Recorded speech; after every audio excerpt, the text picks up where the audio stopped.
Joe Haridi a été condamné en 1936 pour le viol et le meurtre d'une jeune fille au Colorado alors qu'il était innocent. Son histoire est surtout connue car il aurait été le prisonnier dans le couloir de la mort le plus heureux. Pour tout savoir sur la triste histoire de Joe Haridi, lançons-nous maintenant dans la vidéo.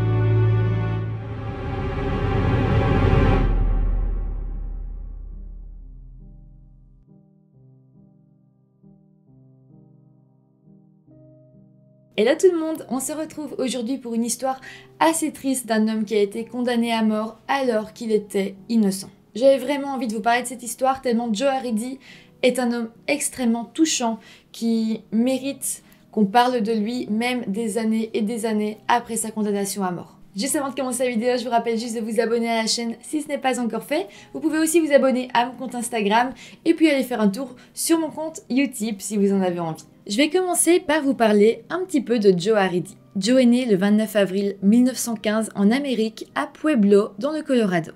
Au moment des faits, c'est un homme de 21 ans, vivant toujours dans le Colorado. Ses parents venaient de Syrie et sont arrivés dans le Colorado en 1909.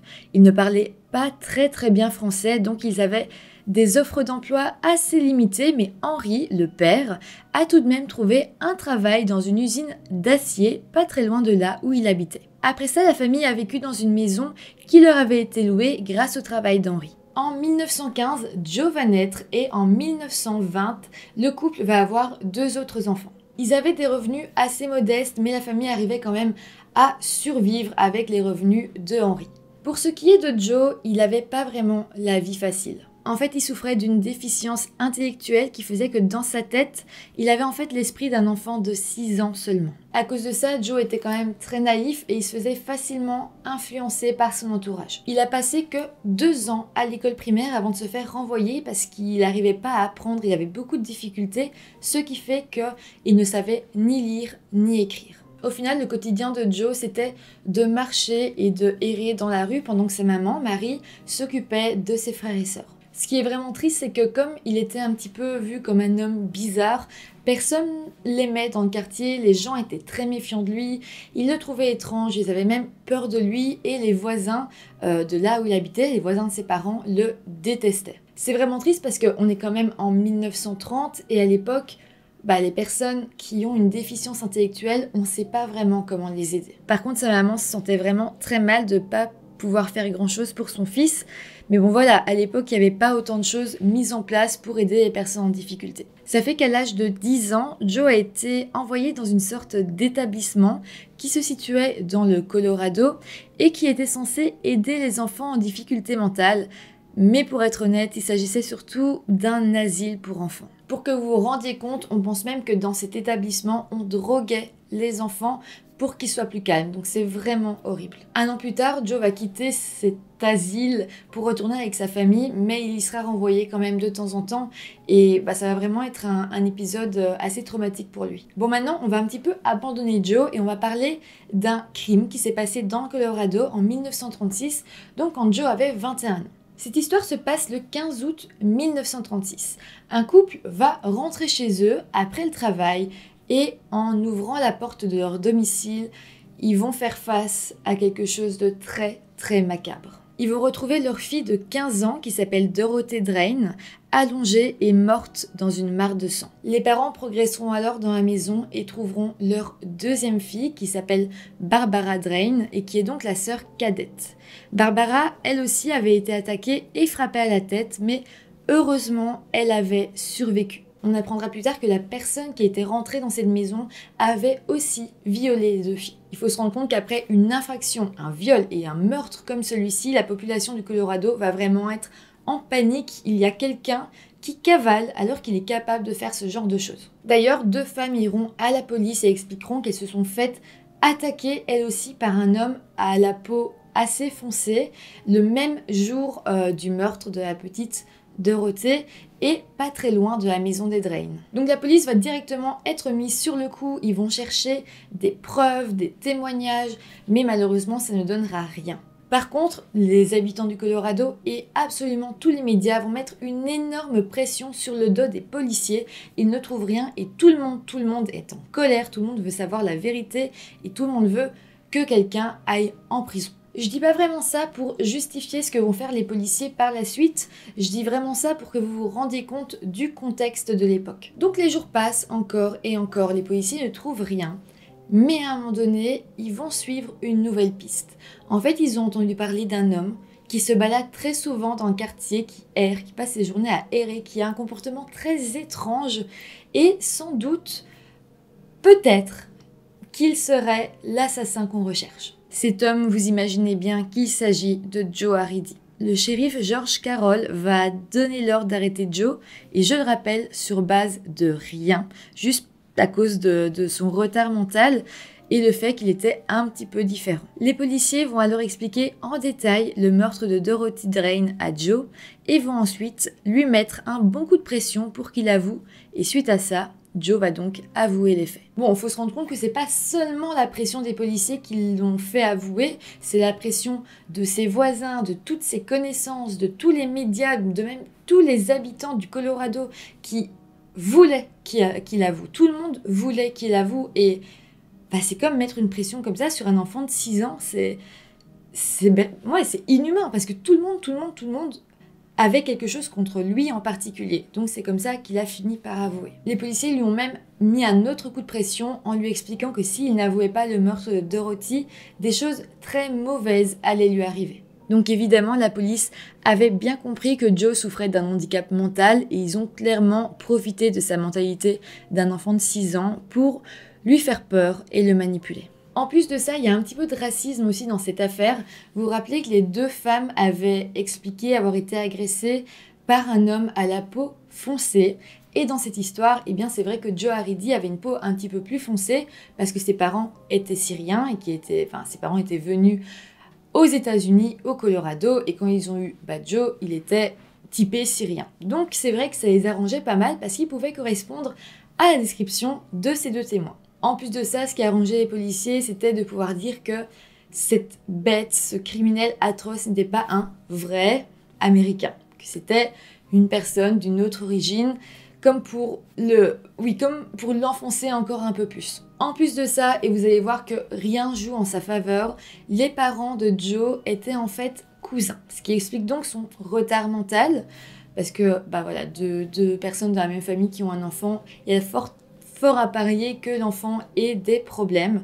Donc voilà, il avait un retard mental à cause de ça, et surtout les policiers se sont dit il a vécu dans un cadre familial étrange, ce qui explique qu'il pourrait avoir des vices, que sa famille l'a élevé dans un univers assez malsain. Donc voilà, en fait, la police trouvait un petit peu la réponse à toutes leurs questions. Pour ce qui est de l'aveu en lui-même, j'ai lu que Joe avait eu énormément de mal à expliquer les faits parce qu'il n'arrivait pas à faire de longues phrases, c'était très compliqué pour lui, il n'arrivait pas super bien à parler, et puis on se rend bien compte qu'il savait pas faire certaines choses. Par exemple, il mélangeait les couleurs. Donc quand on lui demandait un petit peu d'expliquer comment était l'intérieur de la maison des Drain, par exemple, il disait il y avait une armoire blanche alors qu'elle était brune, parce qu'il comprenait pas la différence entre brun et blanc, ou alors il mélangeait les mots. Donc ça prouve à un moment donné que cette personne, c'était comme interroger un enfant de 6 ans en fait. Cette personne ne sait pas exactement bien s'exprimer, la personne ne sait pas ce qu'elle dit.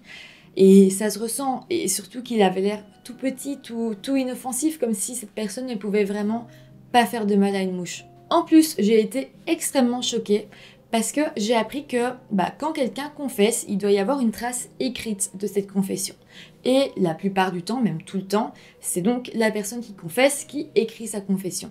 Sauf que Joe, il savait pas écrire, donc c'est un des policiers qui a écrit sa confession pour lui, sans vraiment le consulter. Le policier va donc écrire que la nuit du drame, Joe se serait caché dans un buisson pour observer les filles, il aurait vu les parents partir et donc il serait rentré dans la maison, aurait donné un coup à la tête aux 2 filles à l'aide d'une batte de baseball et ensuite il se serait déshabillé, les aurait violées, il se serait rhabillé et serait reparti. Le problème là-dedans, c'est qu'il est dit que Joe a frappé les 2 filles avec une batte de baseball. Or, le médecin légiste qui a pu analyser le corps de Dorothée a pu voir qu'elle avait une coupe profonde. Donc il y a eu un coup, mais ça lui a laissé une coupe.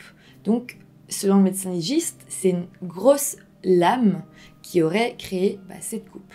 Donc voilà, là on se rend bien compte que Joe est pris dans une embuscade, il peut plus rien faire et même si rien n'a de sens et qu'aucune preuve ne correspond, eh bien Joe reste le suspect principal et les policiers ne comptent pas le lâcher. Mais bon, là on doit quand même se rendre compte qu'il y a toujours le véritable meurtrier qui est dans les rues, qui n'a pas été arrêté, mais à un moment donné, tout de même, il sera arrêté. Il s'appelle Frank Aguilar, il est mexicain et il a 35 ans. La police l'a suspecté parce qu'il était employé dans la maison des Drain.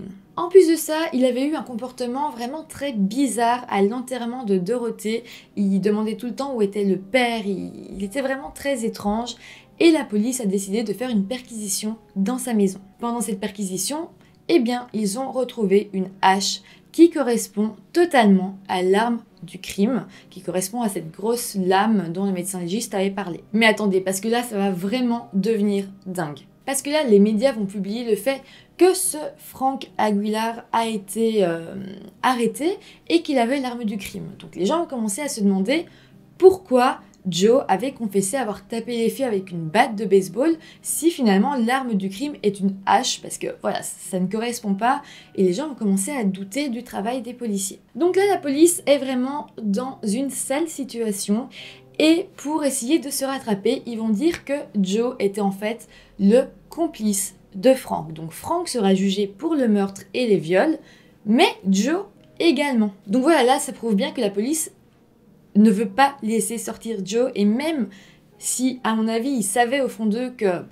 du coup, il n'était pas réellement suspect et qu'il avait sans doute rien fait, ils ont préféré garder une bonne image auprès des habitants du Colorado et juste essayer de rattraper le coup. Au final, les deux ont été condamnés à mort pour le meurtre de Dorothée, l'agression de Dorothée et de Barbara, et puis aussi l'agression de ces deux femmes qui avaient été par la suite témoignées à la police. Et ce, même si en plein procès, l'équipe médico-légale a expliqué que les faits avaient été faits par une seule personne et non deux. Bon, maintenant, on va tout de même parler d'une deuxième injustice.